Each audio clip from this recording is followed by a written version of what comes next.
The overnight bag slipped from my shoulder and landed with a dull thud on Grandpa Arthur's porch. My hands were shaking so violently I nearly dropped my phone trying to press the doorbell.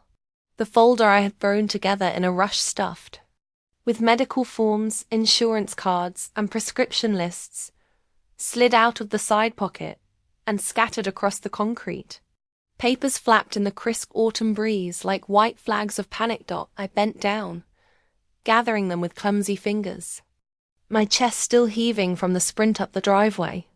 I had abandoned the rental car crooked in front of the garage, too frantic to park it properly. Mum's words still rang in my ears, loud and heavy. "Willow, it's Dad. We think he's had a stroke. You need to get here now." The front door creaked open. There he was, my grandfather, standing in his favorite cardigan, a steaming mug of coffee balanced easily in one hand. His silver eyebrows shot up in surprise. "Willow, what are you doing here?" The air rushed out of my lungs. My knees nearly gave way. "Grandpa, you're okay." He blinked at me like I'd just told him the sky had fallen. Of course I'm okay. Why wouldn't I be? I pushed past him into the foyer, my pulse hammering so hard it echoed in my ears. Mum called. She said you'd had a stroke. I was in Denver. I cancelled my presentation. I caught the first flight I could get. He frowned, carefully setting his mug on the entry table. "That's odd. I haven't spoken to your mother in 3 days. A cold suspicion curled in my gut. My trembling hands fumbled with my phone as I opened Instagram. The screen lit up with a fresh post just 2 hours ago. There they were, my mother, my father, and my younger brother, Jackson, sun-kissed and smiling with margaritas lifted in a toast. The caption read "Family Time." The location tag, Cabo San Lucas. I turned the screen toward Grandpa. He leaned in, squinting, confusion sliding into sharp understanding as he took in the image. His voice came out low. "They told me you were too busy to join them. Said you had important meetings all week." The betrayal hit like a punch straight to the stomach. My vision swam. 32 years of proving myself, and still nothing. I'd worked double shifts, serving tables through undergrad and my MBA, while they bankrolled every cent of Jackson's schooling. He had coasted through life, and yet they handed him everything. Just 3 months ago, my parents promised me leadership of the new Seattle branch of Ray's Retreats, the hotel chain Grandpa had built from the ground up. 2 weeks before launch, the position was snatched away, handed to Jackson.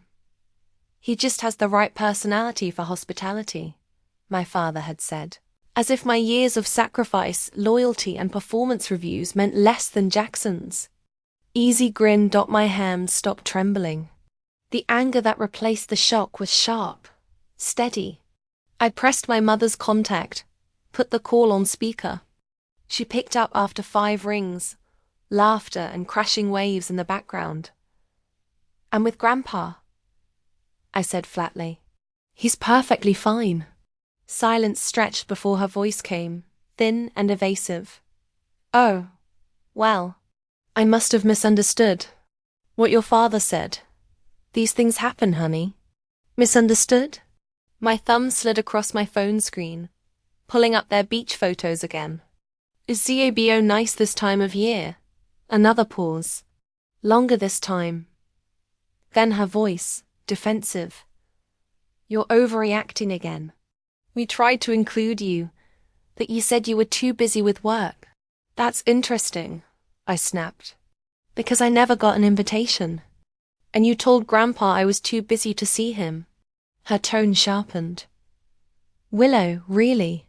These things wouldn't happen if you stayed more connected with us, instead of burying yourself in work." Grandpa reached for the phone, his expression unreadable. I passed it to him. His voice was firm, carrying the weight of decades. "Elena, this wasn't a misunderstanding. It was a lie. And with that, he hung up. He handed the phone back to me, his jaw set like stone. They've been doing this for years, Willow, keeping us apart.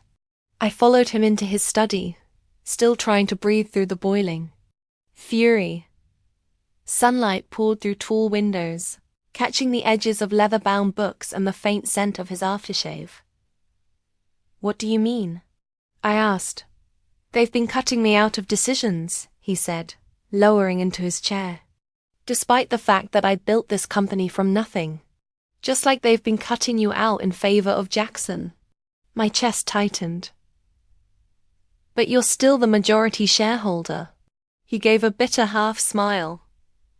On paper. He reached into a drawer, pulling out a heavy folder. But they've been making moves. Against me. Against you. The realization crashed into me like a wave. All those late nights at the office. All the business trips. All the sacrifices I made to prove myself, none of it mattered. They never intended to see me as their equal. I sank into the chair opposite. Him. My only ally in a family that had never wanted me to succeed. What are we going to do?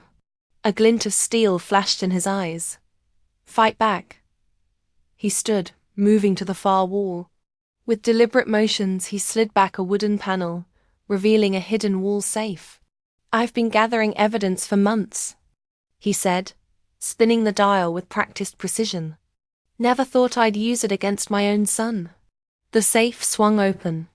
He pulled out a thick folder stamped confidential in bold red letters. He placed it on the desk. You better sit for this, Willow. My stomach tightened as I flipped it open. Page after page of numbers blurred in front of me. Bank statements. Withdrawal forms.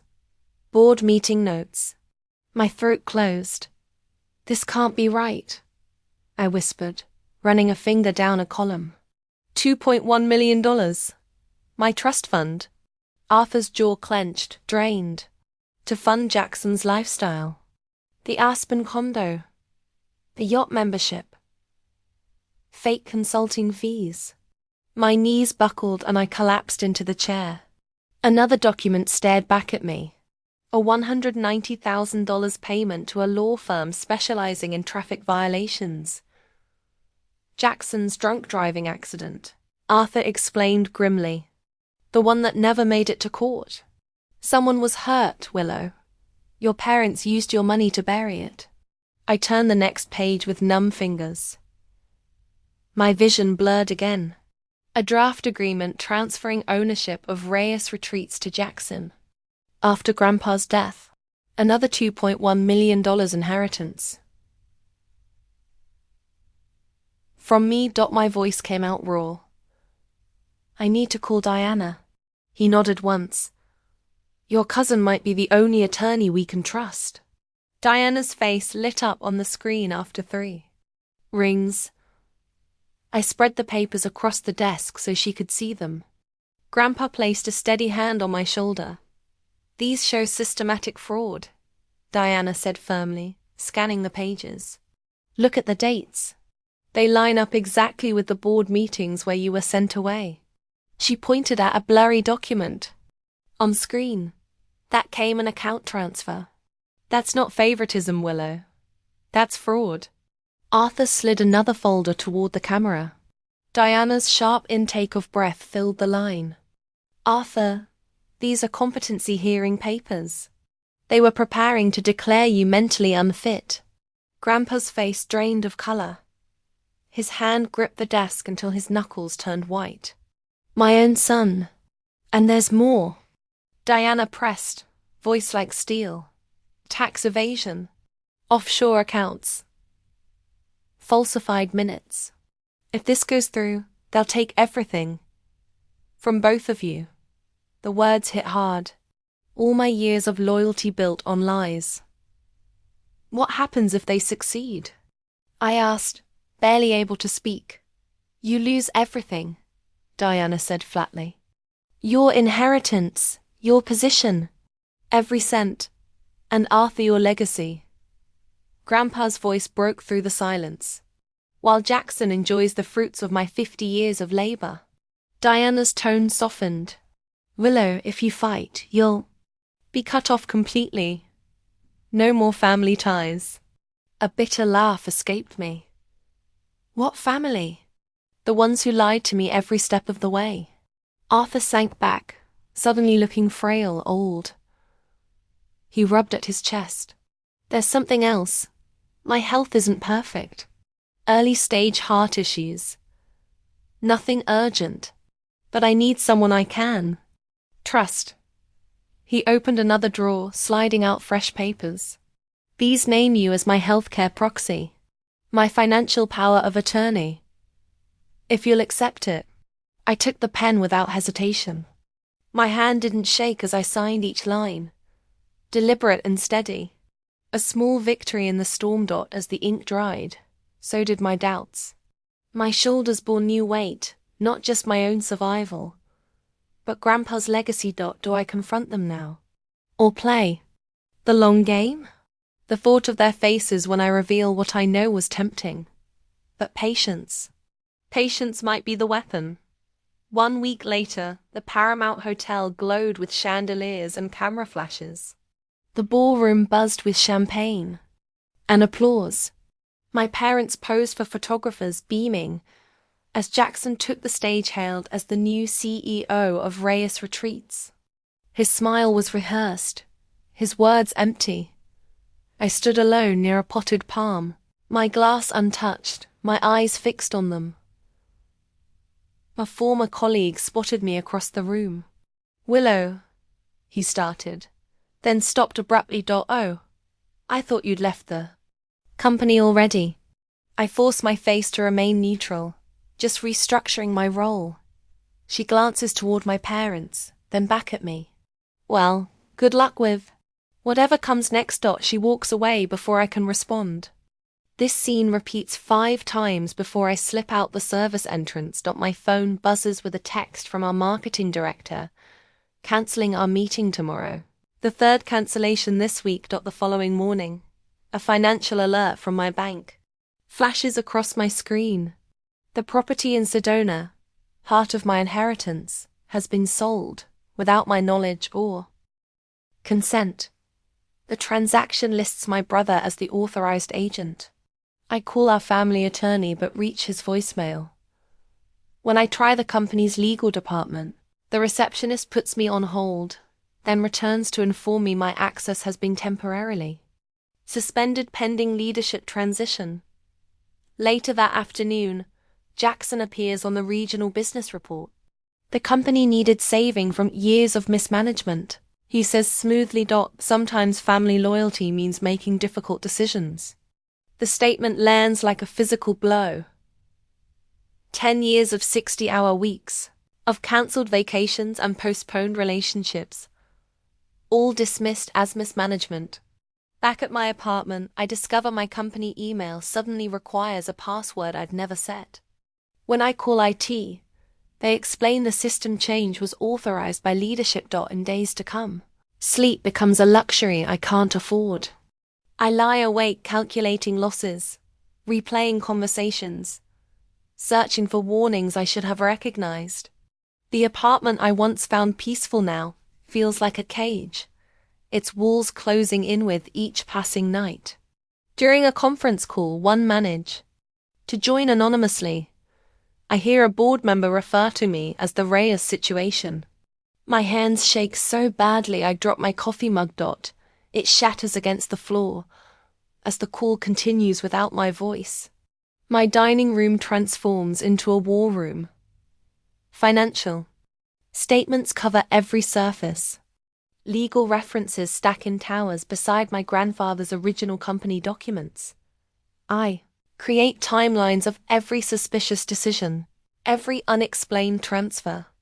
The scattered pieces slowly form a pattern of calculated betrayal spanning years. The knock at my door comes at an unexpected hour, one Wednesday evening. I open it cautiously to find Margaret, our family housekeeper for 20 years, standing in the hallway. Miss Willow, she whispers, pressing a small key into my palm. Some things aren't right. Your grandfather taught me that silence makes us complicit. I recognize the key immediately. It opens my father's private office. The opportunity comes 3 nights later during a family dinner I attend, only to maintain appearances. While my mother leads guests on a tour of their recent renovations, I slip away. The key turns smoothly in the lock of my father's study. Inside, I move efficiently through filing cabinets, photographing documents that confirm everything was suspected, transfer authorizations bearing forged signatures, backdated board minutes, amendments to trust documents with questionable witnesses. 15 minutes later, the door swings open. My father stands in the doorway, face darkening as he registers what I'm doing. "What do you think you're doing in here?" His voice carries the same tone he used when I was 8 and colored on his desk calendar. "I continue photographing a particularly damning memo, finding the truth you've been hiding from me my entire life." He steps forward, looming over me the way he always has. But for the first time, I don't shrink back. Instead, I stand taller. "Get out before I call security," he hisses, reaching for my arm. I hold up my phone, screen displaying the dozens of images I've already captured. "I've already copied everything I need." His face transforms, the mask of paternal authority dropping, to reveal naked fear. In that moment, the strangest feeling washes over me. I'm no longer afraid of his disapproval. The realization is so liberating I almost laugh. "You've always underestimated me," I say quietly. "That was your biggest mistake." Later that night, Diana works through the night, organizing the evidence. Her apartment resembles a legal war room. Documents spread across every surface as she drafts motions and prepares filings. "I don't want payment," she says when I mention compensation. "Consider this 20 years of repayment for how they treated my mother." Grandpa Arthur arrives with a weathered leather portfolio. "The original company formation documents," he explains. "Your parents thought these were destroyed in the office fire last year." Margaret calls with locations of additional files.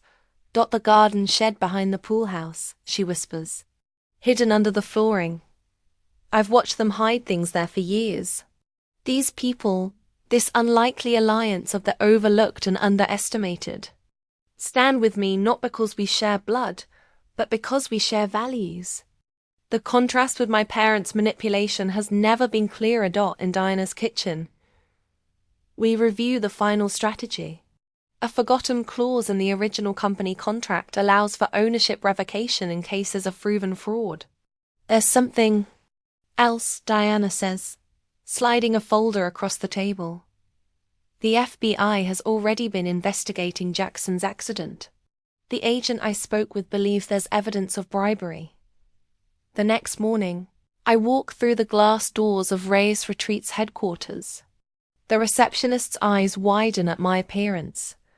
I move past her toward the boardroom where the quarterly meeting is underway. Behind me, 4 FBI agents follow in silent formation. For the first time in months, a smile touches my lips. I walk into the Reyes Retreat's boardroom with my spine straight as a ruler. The polished mahogany table gleams under recessed lighting, reflecting the stunned faces of board members as FBI agents file in quietly behind me. My mother's champagne glass freezes midway to her lips. Jackson's smug smile falters. My father stands abruptly, chair scraping against hardwood. "What's the meaning of this, Willow?" he demands. I place my leather portfolio on the table. "I'm here to present evidence of serious financial misconduct within Reyes Retreats." The room falls silent. I remove a stack of documents from my portfolio, passing copies to each board member with steady hands. Gone is the trembling daughter, desperate for approval.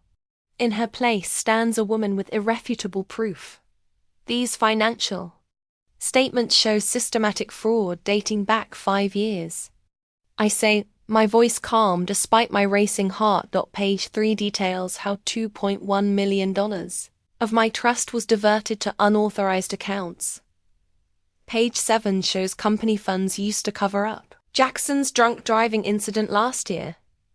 Board member Patricia Morton adjusts her glasses, her eyes widening as she reviews the numbers. This is absurd. My father interrupts, his face reddening. These documents are clearly fabricated. I continue as if he hadn't spoken. Arthur's original contract contains a specific clause regarding ethical conduct. I point to the highlighted section. It states clearly if evidence of fraud or unethical conduct emerges, ownership may be revoked. Board chairman Richard Donovan leans forward, his bushy eyebrows drawing together. These allegations are extremely serious, Dean. They're also completely true, I add. I formally request a vote to remove my parents and brother from company leadership, effective immediately. These are, the CFO slides his chair away from my father. A subtle but unmistakable distinction. 2 other board members exchange glances, then close their folders simultaneously. Jackson jumps to his feet, knocking over his water glass. This is ridiculous. She's fabricated everything out of jealousy because Dad chose me to lead the company. A man in a dark suit steps forward from the line of FBI agents. Mr. Reyes, I'm Special Agent Becker. We have independent evidence regarding the incident in Aspen last winter, including documentation of the $190,000 payment to the victim's family using company funds. Jackson's face drains of color. My mother stands, smoothing her silk blouse with trembling fingers. This is a family matter that should be handled privately. I move to adjourn this meeting immediately. Chairman Donovan clears his throat. Elena, using company funds for personal matters is precisely why we're having this discussion. Board member Martin Wright, who has golfed with my father for 20 years, turns to him with newfound suspicion. Dean, what about that expansion property in Sedona? Was that purchased properly? Authorized? My father doesn't answer, sweat beating along his hairline. When the board chairman asks if I want my parents arrested or simply removed from the company, I hesitate. Would justice be better served by public consequences? Or by simply taking back what was mine, while preserving what remained of the family? Name? The boardroom door opens.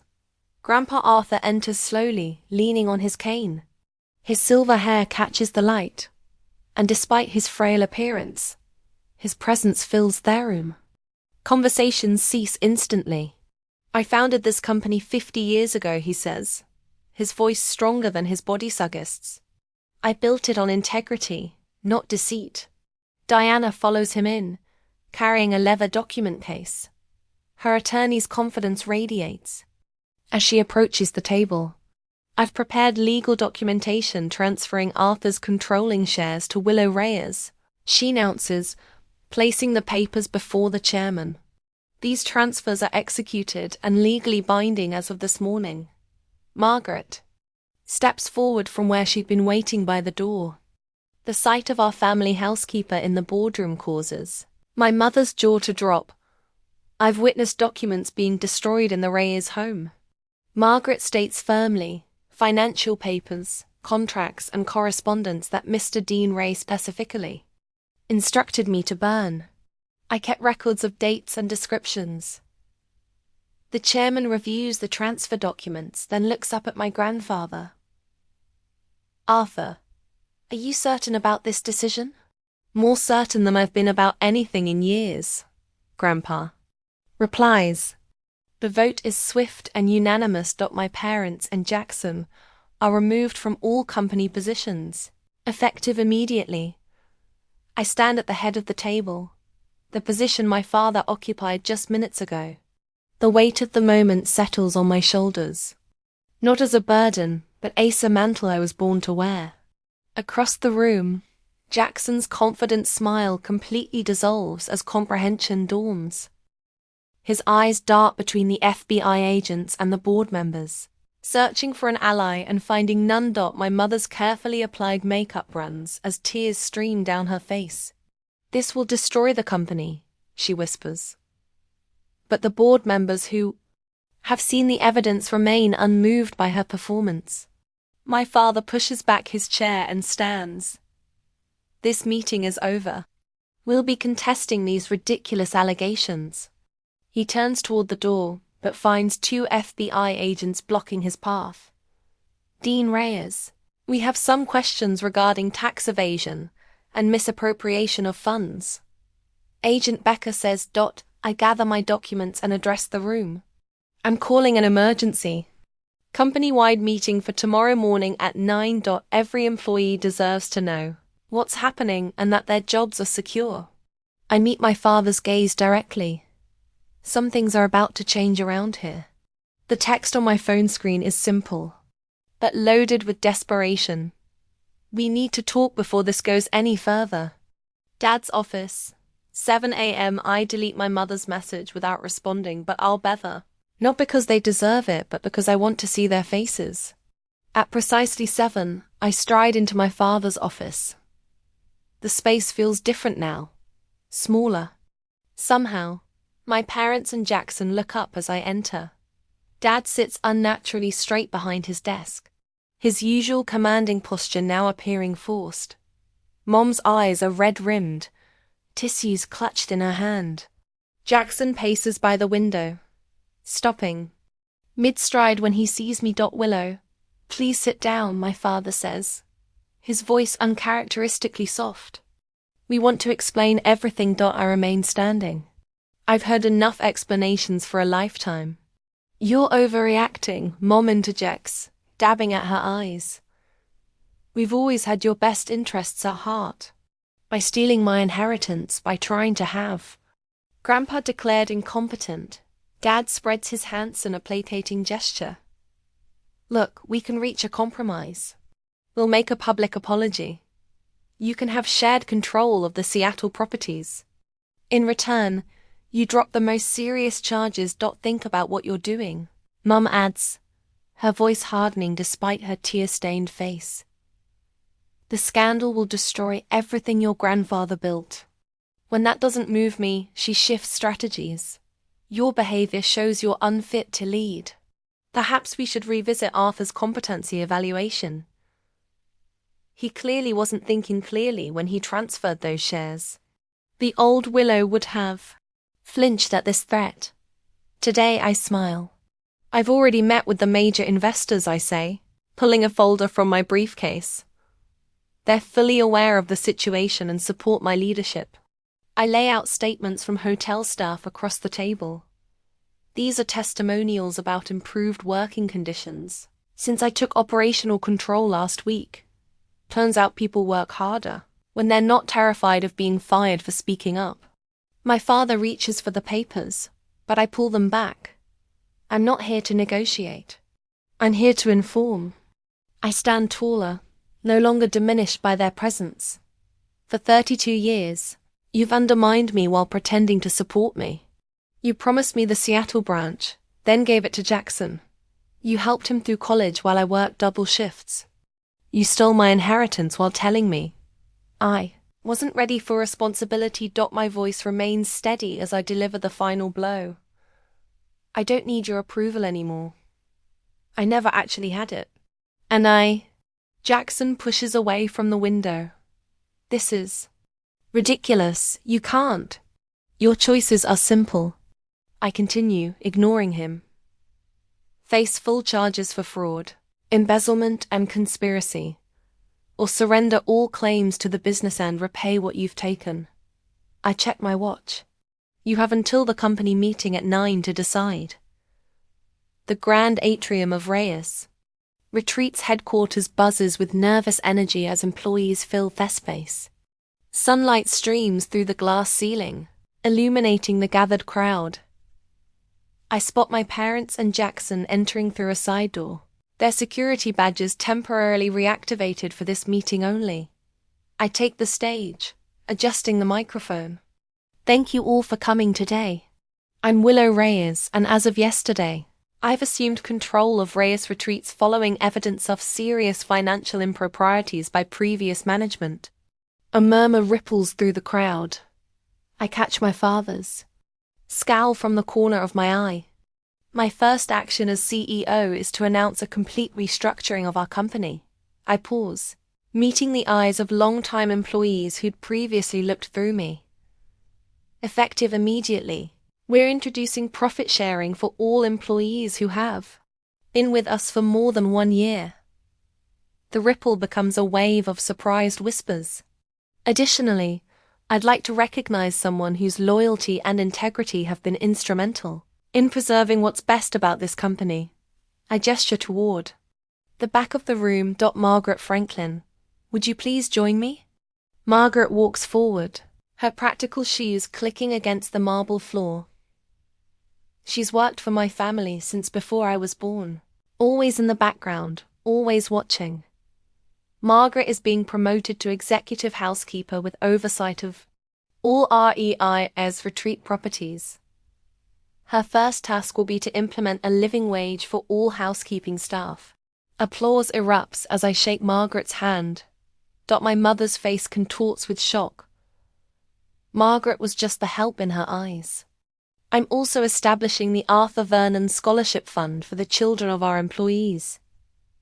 Education changed my life, and it should be accessible to everyone in our REI's family, our real family. As I speak, maintenance workers wheel a cart toward the lobby wall where my parents' portraits have hung for 15 years.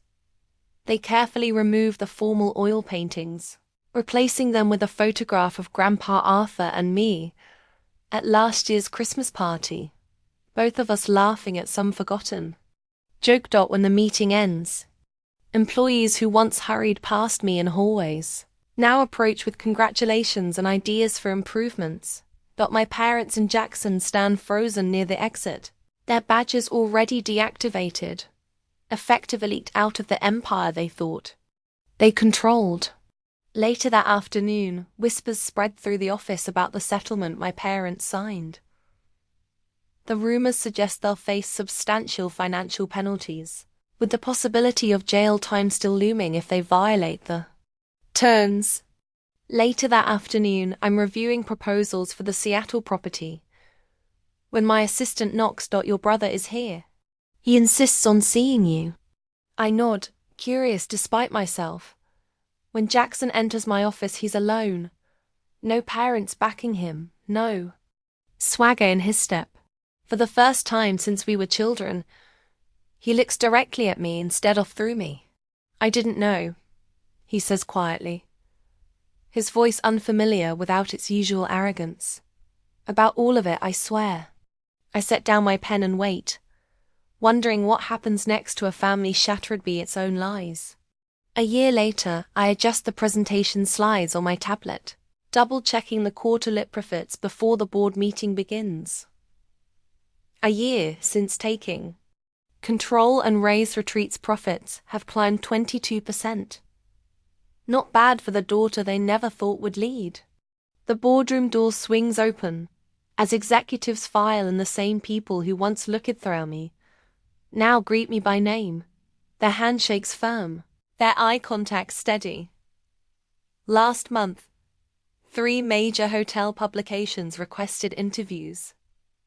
6 months ago, these industry leaders barely acknowledged my existence. Let's begin, I announce, my voice carrying easily across the room, without the hesitation Thetans plagued it. After the meeting, I walk through our flagship property, stopping to chat with Carmen about her son's college applications. The scholarship committee meets next week. Make sure his paperwork is in. Thank you, Ms. Reyes. Under your father, I wouldn't have even mentioned my children. I've expanded the Arthur Vernon Scholarship Fund to help 38 employees, children this year. When I greet the housekeeping staff by name, Maria, Thomas, Lena, their surprised smiles remind how my parents treated them as invisible machinery. Later that evening, the industry's annual Galia sparkles with the same crystal chandeliers and champagne fountains as last year. But everything else has changed. I smooth my emerald gown, no more blending into backgrounds with muted blues and greys. Year's Hotelier of the Year has achieved remarkable growth while implementing revolutionary employee benefit programs. The announcer's voice booms. When they call my name, applause thunders through the ballroom. Exactly 1 year ago, in this very room, they announced Jackson as CEO. Now I stand at the same podium, the weight of the Crystal Award solid in my hands. Success isn't about what you own, I say into the microphone. The tremor gone from my voice. It's about the legacy of integrity you build. This award belongs to every employee who trusted me with their livelihoods. I find Grandpa Arthur in the audience, his eyes bright with unshed tears. My grandfather taught me that true leadership is earned through service, not inherited through bloodlines. It's a lesson I carry every day. 2 weeks later, Arthur raises his glass across the table at Diana's lakeside home. Margaret sits beside him, her normally starched posture relaxed in retirement. The candlelight catches the silver in Arthur's hair as we celebrate 1 year since taking control. To the family we choose, rather than the family we're born into, Diana proposes.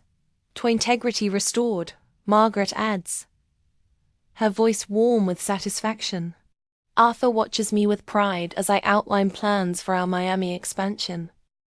You've exceeded every expectation, Willow, not just as a businesswoman, but as a leader. The autumn sun slants through my office window the following Monday, as I review blueprints for our newest concept. Boutique hotels built around employee well-being centers. Properties where staff needs receive the same careful attention as guest amenities. My assistant knocks softly. This came for you by courier. She hands me a cream-colored envelope. Inside, a letter from Jackson. The restaurant venture he started in Seattle's Second Table employs people needing second chances. Former inmates, recovering addicts, domestic violence survivors. I learned from watching you rebuild what our parents tried to destroy. He writes, maybe someday we could talk again. I placed the letter beside the photograph I keep on my desk.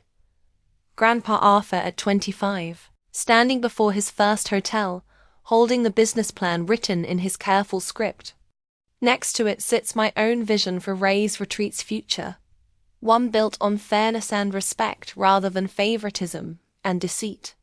As I read my brother's letter asking if we might someday speak again, I wonder about the delicate balance between forgiveness and self-protection. Can family bonds be rebuilt after such betrayal? Or is it wiser to cherish what was good while accepting that some relationships are better left in the past? What would you do?